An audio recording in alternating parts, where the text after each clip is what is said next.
یہاں پر دیکھیں سورہ مبارکہ میں عرب دو پیشے، یا تجارت کرتے تھے یا غارت گری۔ اب جو تجارت کرتے تھے، تجارت کے لیے وہ جانور کیا استعمال کرتے تھے؟ اونٹ۔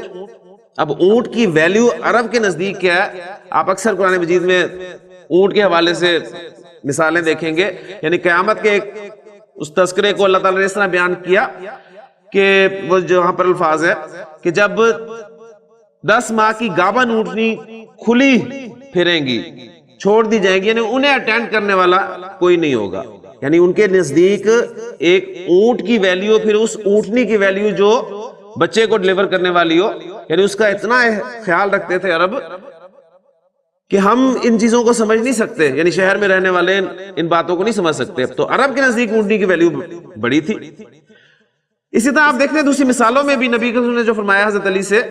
کہ علی اگر تمہاری وجہ سے ایک شخص بھی راہ ہدایت پر آ گیا تو یہ تمہارے لیے سرخ اونٹوں سے بہتر ہوگا۔ اب ہمارے لیے اونٹ یا سرخ اونٹ وہ امپورٹنس نہیں ہے، یعنی ہمارے لیے ان کی کوئی اٹریکشن نہیں ہے کیونکہ ہمیں پتہ نہیں ہے۔ یعنی ہمیں اگر کہا جائے کہ تمہارے لیے جو مرسڈیز سے بہتر ہوگا تو بات ہمیں سمجھ میں آتی ہے۔ تو اس حوالے سے عرب تجارت کے لیے اونٹ استعمال کرتے تھے،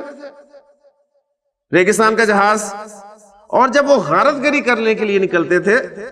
تو اس وقت وہ ظاہرہ اونٹ نہیں استعمال کرتے تھے، گھوڑے استعمال کرتے تھے۔ تو اب اس سورہ مبارکہ میں وہ جو ذکر ہوا ہے نا، ان گھوڑوں کا ہی ذکر ہوا ہے، اور بات اللہ تعالیٰ نے دیکھیں کتنے خوبصورت انداز میں سمجھائی ہے کہ والعادیات ضبحا، قسم ہے سرپٹ ہانپتے ہوئے گھوڑوں کی، دوڑنے والے گھوڑوں کی، اور جب وہ دوڑتے ہیں تو اپنے سموں سے چنگاریاں نکالتے ہیں، اور پھر صبح کے وقت وہ صبح غارت گری کرتے ہیں۔ یعنی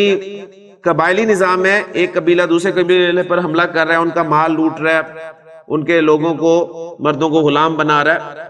اب صبح کا وقت وہ چنتے تھے اس لیے کہ اس وقت انسان جو ہے وہ عام طور پہ یعنی ساری رات انسان جاگتا بھی رہے، تو وہ وقت ایسا ہوتا ہے کہ اس وقت نیند آ ہی جاتی ہے۔ لیکن ظاہر بات ہے جو آگے موجود ہیں وہ ایسے بھی نہیں ہیں، وہ بھی تیار بیٹھے ہیں، تو وہ دھول اڑاتے ہوئے اس گروہ میں جا کر بیچ میں جا کے حملہ کرتے تھے۔ تو اب وہ جو ریزسٹ کر رہے ہیں آگے سے، وہ تیر چلا رہے ہیں، تلواریں ان کے پاس، نیزے ہیں ان کے پاس، اب وہ جوابی کاروائی کر رہے ہیں۔ اب انسان جو ہے وہ اونٹ اسے گھوڑے کو کھلاتا ہے، اسے سردی سے بچاتا ہے، اسے دھوپ سے بچاتا ہے، یعنی اس کا خیال رکھتا ہے، اور اس کے بدلے میں وہ اسے کیا چاہتا ہے کہ یہ میری بات مانے۔ اب گھوڑے پر وہ دوڑ رہا ہے، تو اب گھوڑا آگے اس گروہ کو دیکھ کر اگر وہاں پر جانے سے انکار کر دے اور کہہ دے کہ جی میری تو ان سے کوئی دشمنی نہیں ہے، میری تو ان سے کوئی لڑائی نہیں ہے، تمہارا مسئلہ ہے، تم جاؤ لڑو۔ لیکن دیکھیں گھوڑا جو ہے وہ مالک کے اشارے پر اس جتھے میں گھستا ہے، اسے تلوار بھی لگتی ہے، تیر بھی لگتا ہے، گھوڑے مرتے بھی ہیں، لیکن وہ ایک جانور ہو کر اپنے مالک کے لیے اپنی جان بھی داؤ پر لگا دیتا ہے۔ یہ گھوڑے کی وفاداری اس حوالے سے کہ وہ جانتا ہے کہ یہ میرا مالک ہے، یہ میرا مالک ہے، مالک کے اشارے پر اپنی جان بھی جو ہے وہ قربان کرنے کے لیے تیار ہو جاتا ہے۔ اب یہ تمام باتیں کر کے قسم کس پہ کھائی جا رہی ہے؟ ان الانسان لربہ لکنود، انسان تو اپنے رب کا بڑا ہی ناشکر ہے۔ اس جانور کو دیکھے کہ وہ جانتا ہے کہ یہ میرا مالک ہے، خالق نہیں ہے، لیکن اس کے لیے وہ اپنی جان تک جو ہے وہ دے دیتا ہے۔ لیکن انسان جو ہے وہ اپنے رب کا بڑا ہی ناشکر ہے۔ وَإِنَّهُ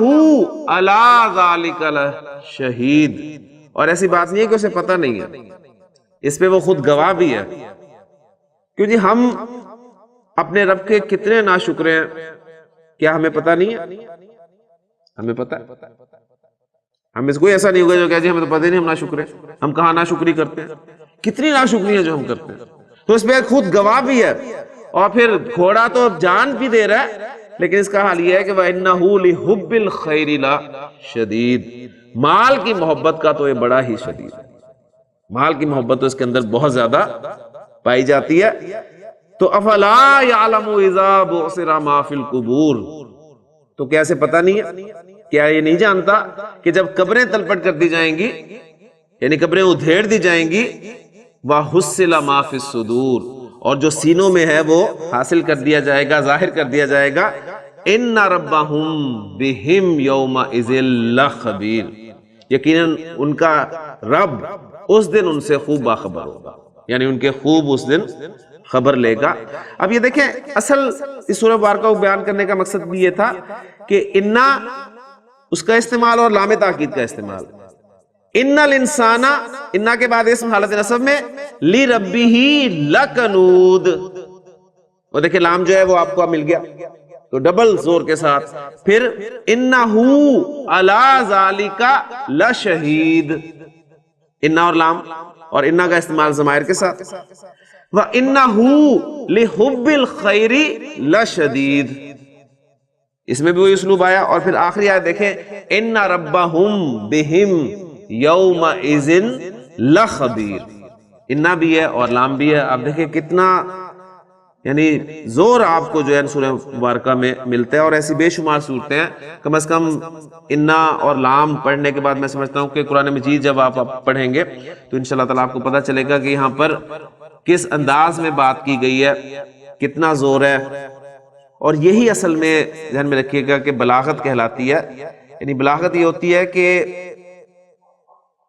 جس قسم کا تقاضا کیا جا رہا ہے، جس قسم کے کلام کا تقاضا کیا جا رہا ہے، اسی قسم کا کلام جو ہے وہ بولا جائے۔ یعنی ایک جگہ پر آپ کسی کو بات بتا رہے ہیں کہ زید کھڑا ہے، سمپل سی خبر ہے، آپ زید کے بارے میں خبر دینا چاہتے ہیں کہ زید کھڑا ہے، اب اس کے لیے آپ کہیں جی واللہ ان زیدن لقائم، تو یہ بلاغت کے خلاف ہے۔ سمپل سی خبر دینی ہے آپ نے کہ زید کھڑا ہے، اس کے لیے اتنا زور دینے کی کیا ضرورت ہے کہ قسم بھی کھا رہے ہیں، انا بھی لا رہے ہیں، لام بھی لا رہے ہیں؟ یہ سمپل بات بھی کی جا سکتی تھی کہ زید قائم، زید کھڑا ہے۔ اب یہاں پر تقاضا اس بات کا نہیں ہو رہا کہ زور لگایا جائے، زور پیدا کیا جائے، جہاں پر تقاضا ہے کہ یہاں پر زوردار انداز میں بات کرنی چاہیے، وہاں پر اس کے مطابق جو ہے وہ اسلوب اختیار کرنا، یہی بلاغت ہے، اور قرآن مجید سے زیادہ بلیغ اور فصیح کلام نہیں ہے۔ آج ہم مزید ایک سٹیپ اس میں لے کے جا رہے ہیں، اور وہ بھی انتہائی اہم سٹیپ ہے انا کے حوالے سے،